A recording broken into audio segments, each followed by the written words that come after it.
संगीत एक खास वाकया है। संगीत वो ये है कि हुजूर जब तक मक्का में रहे आप नमाज इस तरह अदा करते थे कि खाना ए काबा के जुनूबी सिमत में खड़े होते थे और रुकन ए यमनी के दरमियान अगर कोई शख्स खड़ा होता तो इस तरह काबा भी सामने होता और बिल्कुल सीध में बैतुल मुकद्दस भी सामने आ जाता।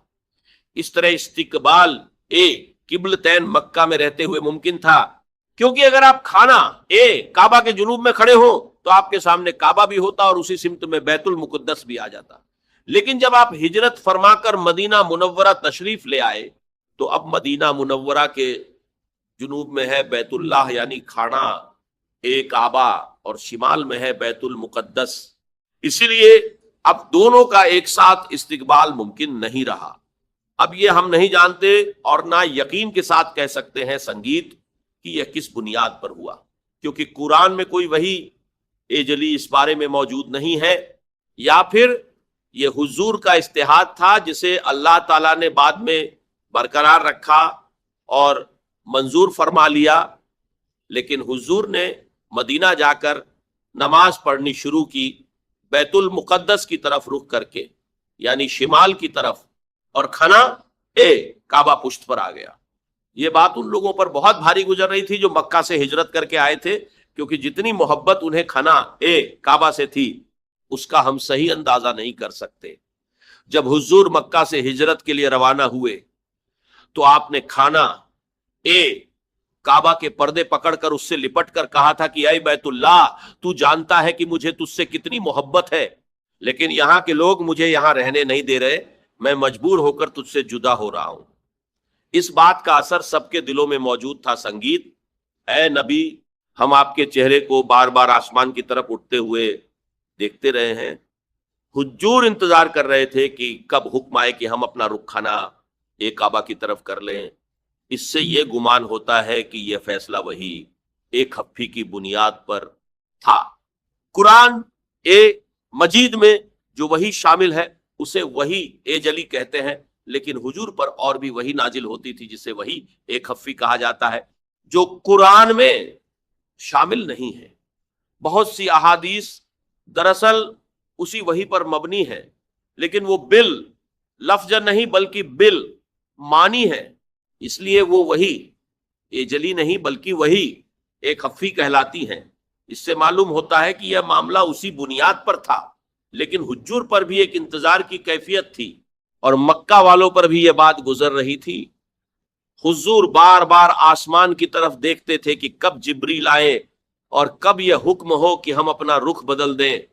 फिर अल्लाह ताला ने फरमाया कि हम आपका चेहरा उसी किबले की तरफ फेर देते हैं जो आपको पसंद है, तो आप अपना रुख मस्जिद ए हराम की तरफ कर लीजिए।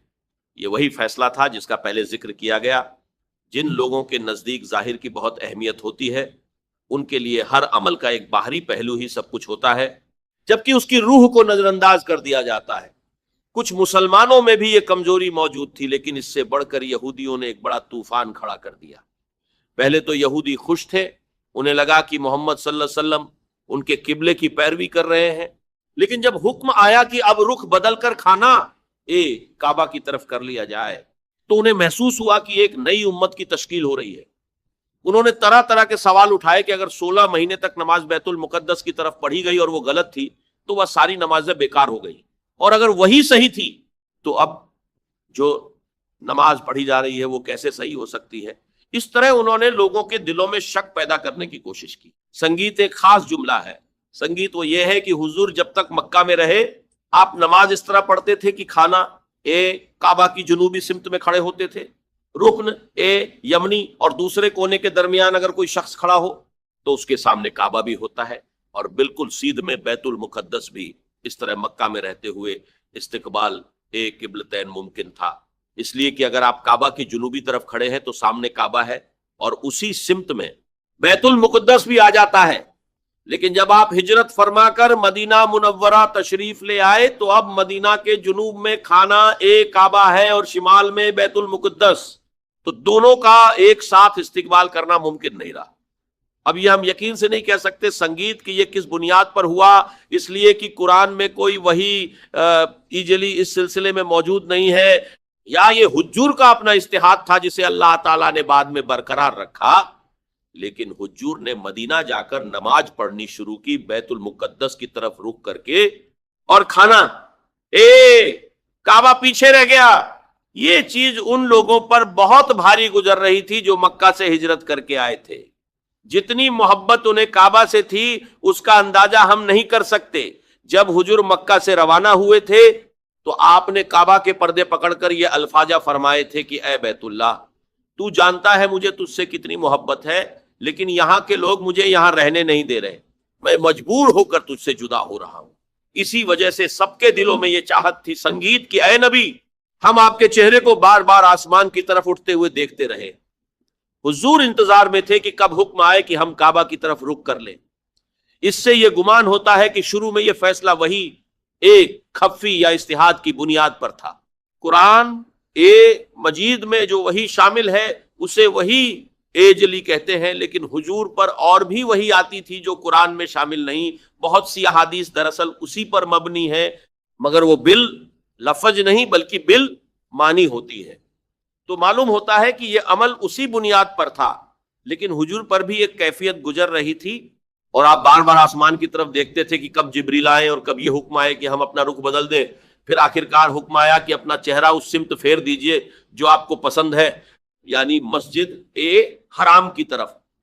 یہ وہی فیصلہ تھا جس کا پہلے ذکر ہوا، اور جن لوگوں کے نزدیک صرف ظاہر کی اہمیت ہوتی ہے ان کے لیے یہ بات سمجھنا مشکل تھا، کیونکہ ہر عمل کا ایک ظاہر ہوتا ہے اور ایک اس کی روح۔ لیکن عام طور پر جو لوگ گہرائی سے نہیں سوچتے وہ روح کی طرف کم توجہ دیتے ہیں۔ مسلمانوں میں بھی کچھ ایسے لوگ موجود تھے، لیکن اس سے بڑھ کر یہودیوں نے ایک بڑا شور مچایا۔ پہلے وہ خوش تھے کہ محمد ہمارے طریقے کی پیروی کر رہے ہیں، لیکن جب رخ بدلنے کا حکم آیا اور کعبہ کی طرف رخ ہو گیا تو انہیں محسوس ہوا کہ اب ایک نئی امت کی تشکیل ہو رہی ہے۔ سنگیت 16 مہینے تک نماز پڑھی گئی۔ اب سوال اٹھایا گیا کہ اگر پہلا قبلہ غلط تھا تو 16 مہینے کی نماز کیا ہوئی، اور اگر وہی صحیح تھا تو اب کی نماز کا کیا ہوگا؟ اسی طرح کی باتیں کر کے لوگوں کے دلوں میں شک پیدا کرنے کی کوشش کی گئی۔ مسلمانوں میں بھی کچھ سادہ مزاج لوگ تھے جو اس پروپیگنڈا سے پریشان ہوئے، حالانکہ حقیقت یہ ہے کہ اس وقت جو حکم تھا اسی پر عمل کرنا دین کا تقاضا تھا، اور جب حکم بدل گیا تو اب اسی پر عمل ضروری ہے۔ نماز کی اصل روح کیا ہے؟ اللہ پر ایمان، اس پر یقین، اور رسول کے حکم کی اطاعت۔ پہلے جو حکم تھا وہ بھی اللہ کی طرف سے تھا، اب جو ہے وہ بھی اسی کی طرف سے ہے۔ اس طرح اللہ تعالیٰ نے مکہ والوں کا بھی امتحان لیا اور مدینہ والوں کا بھی، اور تمام صحابہ دونوں امتحانوں میں کامیاب ہوئے۔